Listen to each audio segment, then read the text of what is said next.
എന്താണ് എറണാകുളത്തെ അവസ്ഥയിൽ നിന്ന് നമുക്ക് നോക്കി വരാം. സജയ് ദേവസ്യയുണ്ട്. Sajay Devasya, very good morning. എറണാകുളത്ത് എങ്ങനെയാണ്? സൗത്തിലൊക്കെ മറ്റ് അതിഥി തൊഴിലാളികളും യാത്രക്കാരും വിനോദസഞ്ചാരികളും ഒക്കെ രാത്രിയിൽ വന്നവരാരെങ്കിലും പെട്ടിട്ടുണ്ടോ? എന്താണ് സൗത്ത് റെയിൽവേ സ്റ്റേഷനിൽ നിന്നുള്ള കാഴ്ചകൾ? പണിമുടക്ക് പൂർണ്ണമാണോ എറണാകുളത്ത്?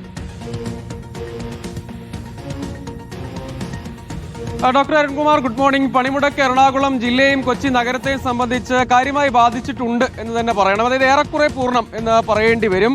ഞാൻ നിൽക്കുന്നത് എറണാകുളം KSRTC ബസ് സ്റ്റാൻഡിലാണ്. KSRTC സർവീസുകൾ പമ്പ സ്പെഷ്യൽ സർവീസ് ഒഴികെയുള്ള കാര്യമായ സർവീസുകളൊന്നുമില്ല. അതേസമയം നഗരത്തിലുള്ളവരെ സംബന്ധിച്ച് ആശ്രയിക്കാൻ കഴിയുന്ന പ്രധാനപ്പെട്ട 2-3 സർവീസുകളുള്ളത് ഒന്ന് കൊച്ചി മെട്രോയും വാട്ടർ മെട്രോയും, അതുകൂടാതെ ഓൺലൈൻ ടാക്സി സർവീസുമാണ്. ഓൺലൈൻ ടാക്സി യൂണിയൻ അടക്കമുള്ളവർ ഈ സമരത്തെ പിന്തുണയ്ക്കുന്നുണ്ട്. അതുകൊണ്ട് ഓൺലൈൻ ടാക്സി ലഭ്യമാകുന്നത് അത്ര എളുപ്പമല്ല. ഊബർ അടക്കമുള്ള ഓൺലൈൻ ടാക്സി സേവനങ്ങൾ ലഭ്യമാകുന്നത് എളുപ്പമല്ല. പമ്പ സ്പെഷ്യൽ സർവീസ് ഒഴിച്ചു നിർത്തിയാൽ KSRTC സർവീസും കാര്യമായില്ല. ഇവിടെ KSRTC തൊഴിലാളികൾ അടക്കമുള്ള ആളുകളുണ്ട്. ചേട്ടാ, ഇവിടെ നിന്ന് സർവീസുകളൊന്നുമില്ല?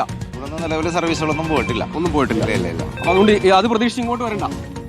ആരും വരുന്നില്ലല്ലോ, അതാണ് പക്ഷേ ഇവിടെ കാര്യമായ ആളുകൾ ഇപ്പോൾ കാത്തു നിൽക്കുന്നില്ല. കാരണം ഇവിടെ വന്ന ആളുകളൊക്കെ മറ്റെന്തെങ്കിലും ആ സർവീസ് ലഭ്യമാകുമോ എന്നൊക്കെ അറിയാൻ വേണ്ടി ഇവിടെ നിന്ന് യാത്ര ചെയ്ത് പോയിട്ടുണ്ട്. ഇപ്പോൾ KSRTC തൊഴിലാളികളാണ് അവർ പറഞ്ഞത് ഇവിടെ നിന്ന് കാര്യമായ സർവീസുകളൊന്നുമില്ല. അതേസമയം നിരത്തിൽ ഏതാനും ചില ഓട്ടോ ടാക്സി സർവീസുകളുണ്ട് എന്നത് ഒഴിച്ചു നിർത്തിയാൽ കാര്യമായ ടാക്സി സേവനങ്ങളില്ല. ഓൺലൈൻ ടാക്സി കാര്യമായി കിട്ടുന്ന ഒരു സ്ഥലമാണ് നഗരം. ചേട്ടാ, എങ്ങോട്ടേലും പോകാൻ നിൽക്കുവാണോ?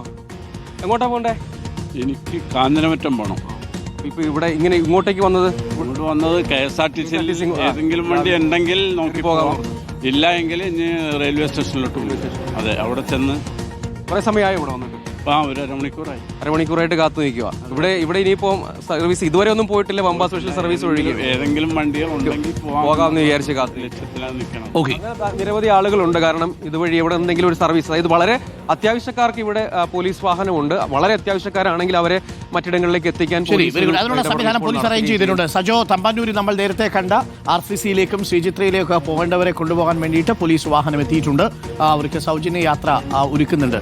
RCCയിലേക്കും ശ്രീചിത്രയിലേക്കും ഒക്കെ പോകുന്നവർക്കൊന്നും ഒരു ബുദ്ധിമുട്ടും ഉണ്ടാവുന്നില്ല. അവിടെ എത്തിക്കഴിഞ്ഞാൽ അതിനുള്ള ക്രമീകരണങ്ങൾ പോലീസ് ഒരുക്കുന്നുണ്ട്. ഒപ്പം തന്നെ സംവിധാനങ്ങളും ആരും അവരെയും തടയുന്നൊന്നുമില്ല. ഇതുവരെയും ഒന്നും അനിഷ്ട സംഭവങ്ങളൊന്നും തന്നെ റിപ്പോർട്ട് ചെയ്തിട്ടില്ല. സ്വകാര്യ വാഹനങ്ങൾ നിരത്തിൽ ഇറങ്ങുന്നത് പക്ഷേ കുറവാണ്. ഇറങ്ങുന്നുണ്ട് ചിലയിടങ്ങളിലെല്ലാം.